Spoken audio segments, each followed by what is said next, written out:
Bonjour à tous et à toutes.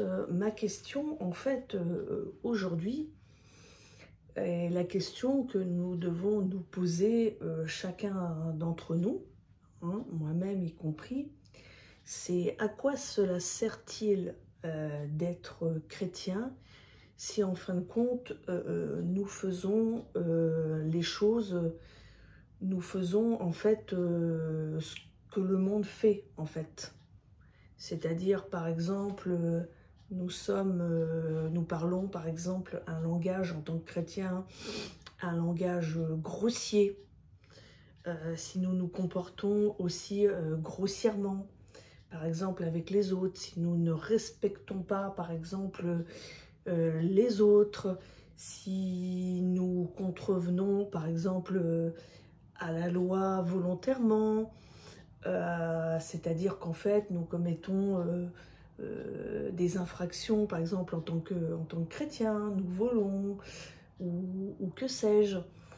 Voilà, si nous faisons les choses, en fait, que le monde fait, que ceux qui ne connaissent pas Christ font.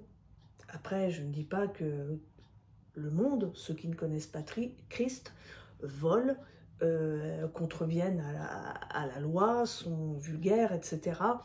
Non, je ne dis pas ça, mais tout cela, en fait, c'est des pratiques du monde. Le monde, c'est le mensonge, c'est par exemple, ça fait partie, comment dire, le mensonge fait partie des choses du monde, des choses qui appartiennent au royaume des ténèbres. Le mensonge, le vol, la calomnie. En tant que chrétien, nous devons nous poser la question, est-ce qu'on fait vraiment la différence? Parce que parfois, en tant que chrétien, nous sommes prompts à calomnier l'autre, à critiquer l'autre, à mentir, à tricher. Et puis, nous nous cachons, en fait, après, derrière cela, la Bible. Alors que, en fait, nous sommes en rien obéissants à ce que la Bible nous dit de faire. En fait, nous ne l'appliquons pas. Et nous nous revendiquons de Christ. Nous nous revendiquons comme quoi, eh bien, nous sommes chrétiens ou chrétiennes, mais en fait, on n'a pas du tout, en fait, certains chrétiens n'ont pas du tout, si je peux dire, ce profil de chrétien. En fait, ne ressemble pas du tout à un chrétien, mais plus à une personne du monde. Voilà. Et donc, c'est un peu, en fin de compte, comme je puis dire, le pharisien. Il critique le pharisien. Les pharisiens critiquaient Jésus, critiquaient son ministère. Les pharisiens étaient toujours en train de pointer du doigt les autres, mais ils oubliaient en fait de se regarder. Parce que ce qu'ils faisaient était loin d'être à la gloire de Dieu. Et nous, parfois, en tant que chrétiens, nous nous comportons mal, nous parlons mal aux gens, nous ne les respectons pas, nous n'obéissons pas à la parole et nous nous revendiquons quand même chrétiens. Et nous oublions parfois, en tant que chrétiens, de faire un bilan sur nous-mêmes. On pense qu'on est des bons chrétiens parce que nous allons à l'église le dimanche ou parce que nous lisons la Bible. Mais à quoi cela sert-il de lire la parole de Dieu si nous ne la laissons pas agir en nous, si nous ne la pratiquons pas, si, je puis dire, elle n'a aucun effet sur nous? À quoi cela sert-il de croire en Jésus, d'avoir Jésus comme Seigneur et Sauveur, si nous n'obéissons pas au Seigneur, si en fin de compte nous ne changeons pas, que nous sommes stériles et que nous ne portons pas de fruits en fait?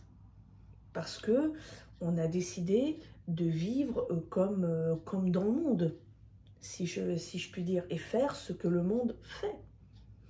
Parce que parfois, en tant que chrétien, pas tous bien sûr, hein, je ne mets pas tous les chrétiens dans le même sac, eh bien nous voulons faire en fait ce que nous voulons. Nous voulons être à Jésus, mais nous voulons quand même garder du monde et faire un petit peu comme le monde. Donc parfois On se dit, oh, c'est pas très grave, je vais m'autoriser quelques petites tricheries, quelques petites entourloupes, c'est pas bien grave et tout ça. Oh, c'est pas méchant. Mais en fait, pour Dieu, un péché est un péché. Même si Dieu vous a pardonné au travers Jésus, il y a quand même des conséquences à ce que vous faites, des conséquences à vos actes. Et donc, en tant que chrétien, nous devons sortir du chrétien charnel et être un chrétien spirituel. Surtout que nous sommes dans les temps de la fin et en fait, nous n'avons pas vraiment de temps à perdre dans les choses du monde. Nous devons vraiment revoir notre copie et vraiment, comment dire, marcher selon les voies de Dieu, en fait. Nous poser la question, qu'est-ce que Jésus ferait? Est-ce que Jésus parlait mal aux gens? Est-ce que Jésus volait? Ou est-ce que Jésus trichait? Est-ce que Jésus conduisait, si Jésus avait eu une voiture, est-ce que Jésus aurait conduit n'importe comment? Est-ce que Jésus aurait crié au volant de la voiture? Est-ce que Jésus aurait insulté les gens? Je ne pense pas. Jésus n'aurait jamais fait ces choses-là. Après, nous avons tous, effectivement, nous sommes tous en chemin, nous avons tous nos travers, si je puis dire, mais le Seigneur comprend que nous avons nos difficultés, nous avons nos soucis, que nous sommes en chemin, que nous sommes un petit peu comme un chantier, si je puis dire, une maison en construction, en fait, et que la maison est pas encore, que la maison avance doucement dans sa construction. Mais certaines personnes, mais pour avancer une maison, pour que la maison soit construite, il faut du temps. Et aussi, la maison, elle ne se construit pas toute seule. Les matériaux ne vont pas venir s'assembler les uns avec les autres. Tout seul. Les briques ne vont pas se poser toutes seules. Le ciment ne va pas se faire tout seul. Et parfois, nous pensons, en tant que chrétiens, naïvement, que les choses vont se faire tout seul. Ok, j'ai insulté mon collègue de travail, par exemple. Oh, bah, la colère, ça va partir tout seul. Hein. J'ai pas besoin de travailler sur la colère, puisque ça va partir tout seul. Hein. C'est pas grave. Mais non. Nous devons travailler, si nous avons cet aspect-là, si nous avons un problème avec la colère, nous devons travailler dessus, avec l'aide du Saint-Esprit. Nous devons arrêter de nous donner des excuses. Et certaines personnes aussi, certains chrétiens, ne voudront pas non plus changer et pensent que la vie chrétienne, on peut la vivre de manière olé olé, en faisant n'importe quoi et que voilà. Mais non, on ne fait pas n'importe quoi avec son salut. Le salut, c'est très sérieux, puisque Jésus a payé cher pour notre achat, très cher. Il a payé de sa vie. Alors après, effectivement, nous devons travailler.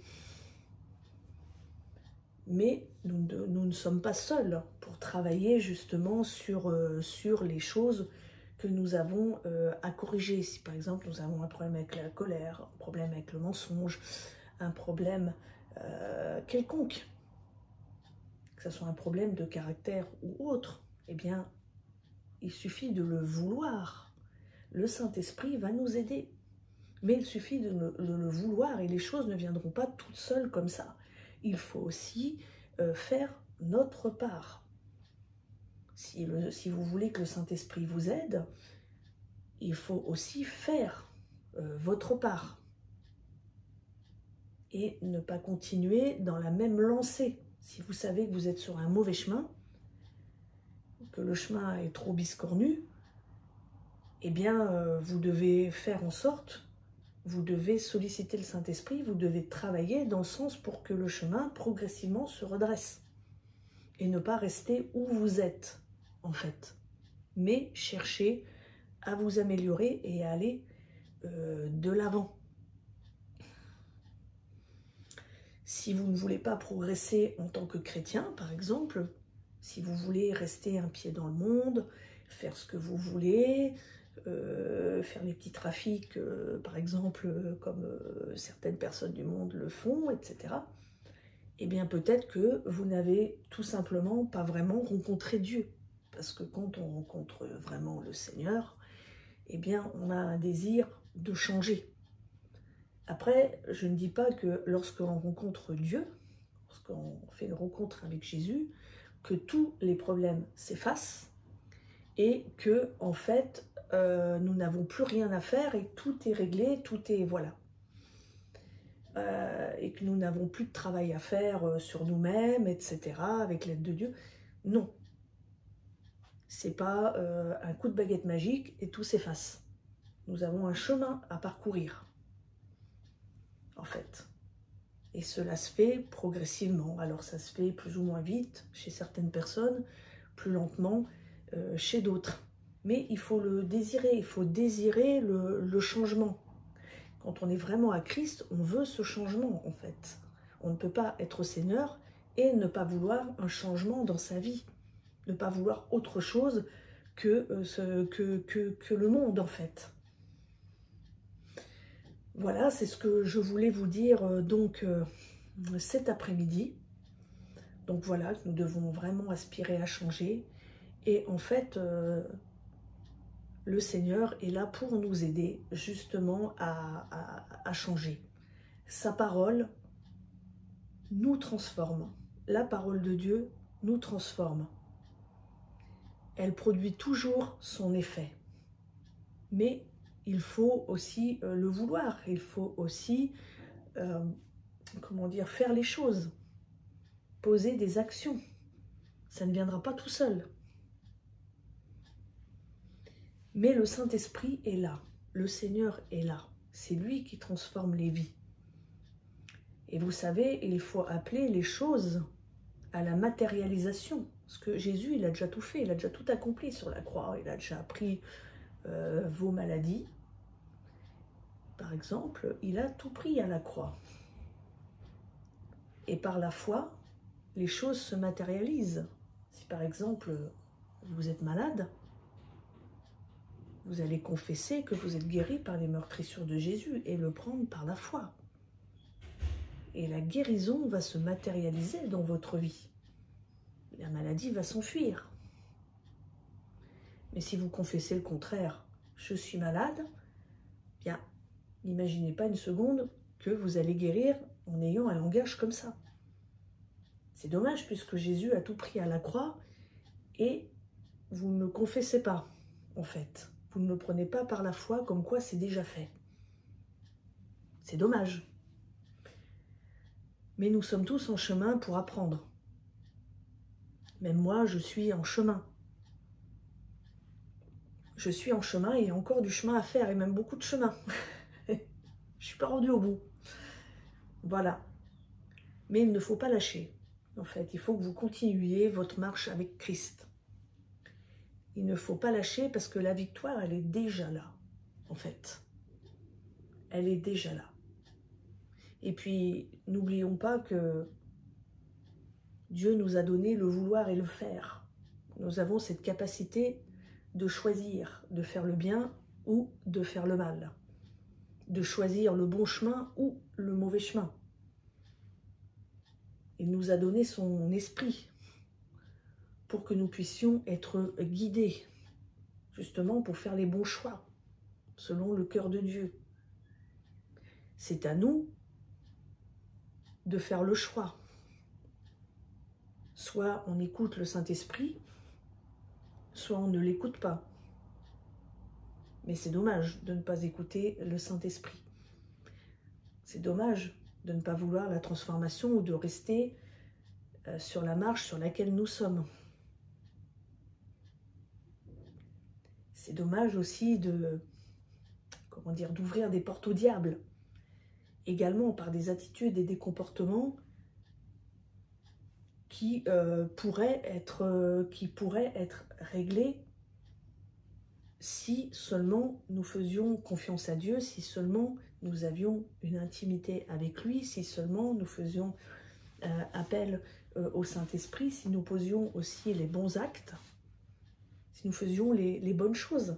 Et parfois, c'est pas si compliqué que ça de faire la bonne chose.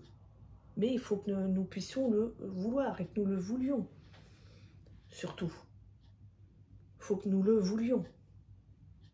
Donc je pense qu'à un moment donné, nous devons cesser de vouloir jouer, en fait. Et revenir vraiment à Christ. Parce que les temps sont courts. Pour ceux qui sont vraiment à Jésus, qui l'ont vraiment accepté comme Seigneur et Sauveur, le fait, par exemple, que vous vous comportiez mal, ça ne va pas vous enlever votre salut. Non. Mais ça peut, un chrétien charnel ne perdra pas son salut. Mais par contre, ça peut vous faire rester pour l'enlèvement de l'Église. Vous pouvez louper ce glorieux événement parce que vous êtes resté charnel, parce que vous êtes resté en fin de compte un chrétien mondain, parce que vous n'avez pas voulu en fait avoir autre chose, en fait. Et nous pouvons avoir autre chose, en fait. Rester attaché au Seigneur, rester fidèle, pratiquer ce que la parole de Dieu nous demande de pratiquer. Si vous avez des dons aussi, si vous avez des talents, mettez-les au service de Dieu. Si vous avez, c'est ce que je disais dans une précédente vidéo, si vous avez par exemple des talents pour la photographie, n'hésitez pas à les mettre au service du Seigneur. Si vous avez des talents pour la vidéo, n'hésitez pas à les mettre au service du Seigneur. Si vous avez des talents à mettre au service du Seigneur, par exemple, vous dessinez, vous jouez de la musique, n'hésitez pas à mettre tout ça au service du Seigneur. Confessez aussi les bonnes choses. Si vous avez des problèmes avec la colère, confessez que vous êtes doux. Et ne regardez pas à votre problème en disant « Oh là là, j'ai des problèmes avec la colère, je ne vais pas m'en sortir, je suis colérique » ou « Je suis colérique, mais c'est comme ça, je suis colérique, je suis comme ça. » Non, c'est pas comme ça. Effectivement, vous pouvez choisir que ça soit comme ça, en fait, en se disant bah, « Écoutez, j'y peux rien, c'est comme ça. » Non, c'est le monde qui dit ça. « J'y peux rien, je suis comme ça. » Oh, j'ai mal partout, j'y peux rien parce que je suis vieille ou je suis vieux. Mais en tant que chrétien, nous ne devons pas avoir ce langage-là.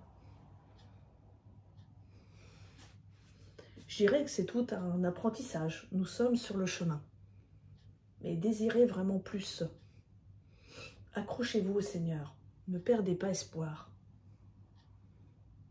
Ne perdez pas espoir. C'est vrai que ce n'est pas parce qu'on tombe que nous ne devons pas nous relever.